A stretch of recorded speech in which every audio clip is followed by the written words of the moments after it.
Hallo und herzlich willkommen zu Episode 9 von unserem Learn How to Fly. Jetzt seid ihr schon richtige Rundflieger, denn ihr könnt schon Kurven fliegen, ihr könnt schon Kreise fliegen. Was wir jetzt machen, ist der nächste große Schritt, und zwar das Nasenschweben.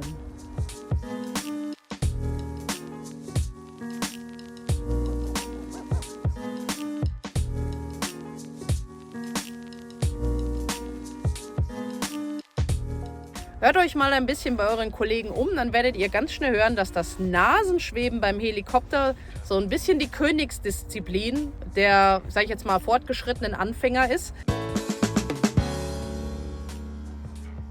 Das liegt daran, wie schon beim letzten Mal erklärt, dass beim Nasenschweben die Funktionen gespiegelt sind. Euer Pitch ist immer noch gleich und eure Nase zu bewegen mit der Heckfunktion ist immer noch gleich. Aber, ich kann es euch direkt so zeigen, Nick nach vorne ist das und Roll nach rechts ist das. Ne? Ihr seht schon, das funktioniert alles so. Nicht so, wie es ihr gewohnt seid.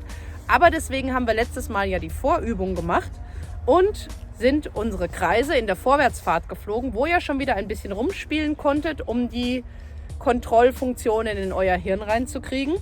Und jetzt erzähle ich euch, was wir heute üben.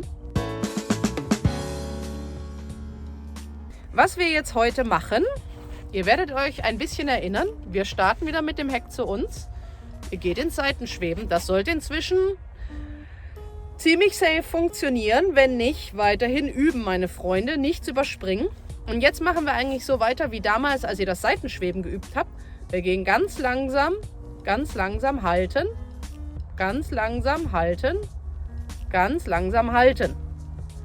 Und dann versucht ihr wieder auf eurem inzwischen schon geliebten imaginären Rechteck diese Stelle zu halten. Wenn das so ist, ist es nicht so schlimm. Solange ihr genügend Höhe habt und zur Not, ihr wisst, eure Exit-Strategie ist solange ihr genügend Höhe habt, um noch schnell umdrehen zu können, ist das gar kein Problem. Aber ihr versucht halbwegs den Heli zu halten. Der muss nicht festgenagelt stehen, das tut er bei den wenigsten Leuten, das will er bei mir heute hier mit dem Wind auf dem Feld auch nicht. Das ist die Basic-Variante, die inkludiert auch, dass ihr nicht nur von hier dahin dreht, sondern auch, dass ihr mal von der anderen Seite euch reindreht. Ne? Beide Seiten üben, einmal von hier ins Nasenschweben und einmal von hier ins Nasenschweben.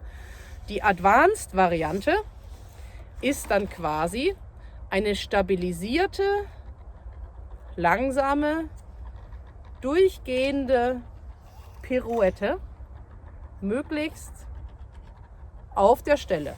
Wenn ihr das schafft, halbwegs stationär, dann seid ihr schon richtig gut dabei und dann habt ihr wahrscheinlich auch vielen eurer Pilotenkollegen schon einiges voraus.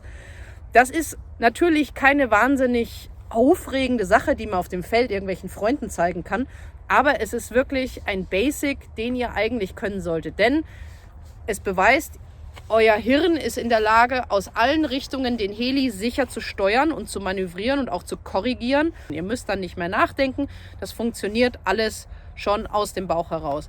Das ist ganz, ganz wichtig. Ich kenne so viele Leute, die dann sagen, oh, wenn der Heli so zu mir ist, keine Ahnung, dann macht's Fatz. Ihr gehört nicht dazu. Ihr macht eure Basics.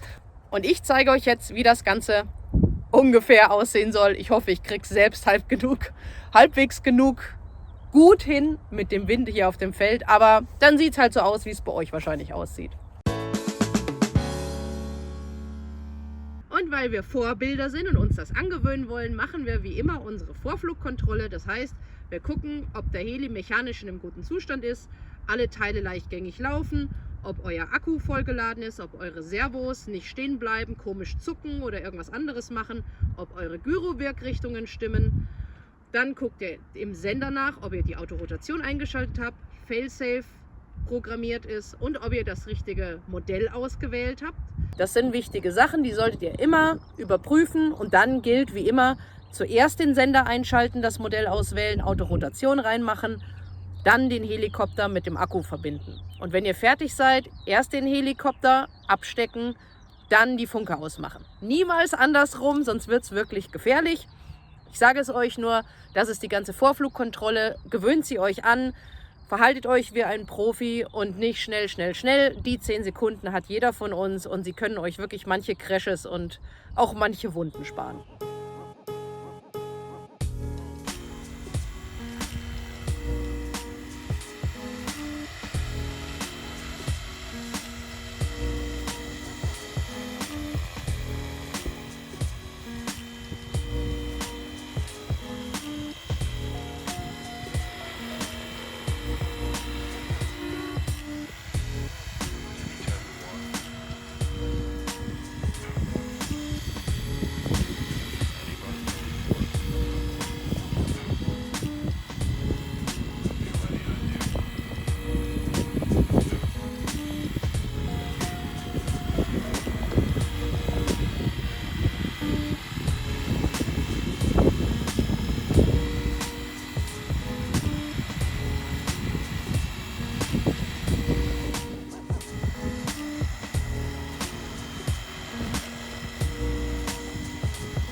ihr das jetzt geschafft habt, eure erste langsame Pirouette zu drehen, dann wirklich herzlichen Glückwunsch. Dann seid ihr wirklich inzwischen kein Anfänger mehr. Dann würde ich euch schon als fortgeschrittenen Anfänger bezeichnen.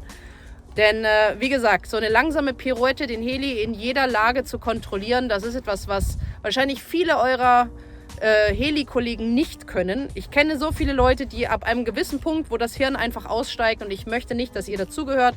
Ich möchte, dass ihr auch für in Zukunft, wenn es dann auf den Rücken geht und alles, dass ihr wirklich in der Lage seid, den Heli immer zu korrigieren, auszusteuern. Ihr müsst nicht nachdenken, ihr macht das alles aus dem Bauch heraus. Glaubt mir, es wird euch so viel helfen. So, gut, dann würde ich mal sagen, dann habt ihr schon wirklich einen großen Teil geschafft. Herzlichen Glückwunsch nochmal.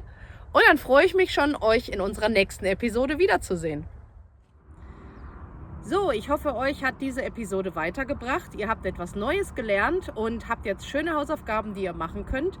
Wie immer gilt, wenn irgendetwas ist, Fragen, Anregungen, Kommentare, wenn ich vielleicht irgendwas vergessen habe zu erwähnen oder wenn ihr noch spezielle Wünsche habt, dann zögert nicht, das unten in die Kommentare zu schreiben. Ansonsten bleibt mir nur zu sagen, Dankeschön fürs Zuschauen, und die Trainingsbitch und ich sagen Tschüss!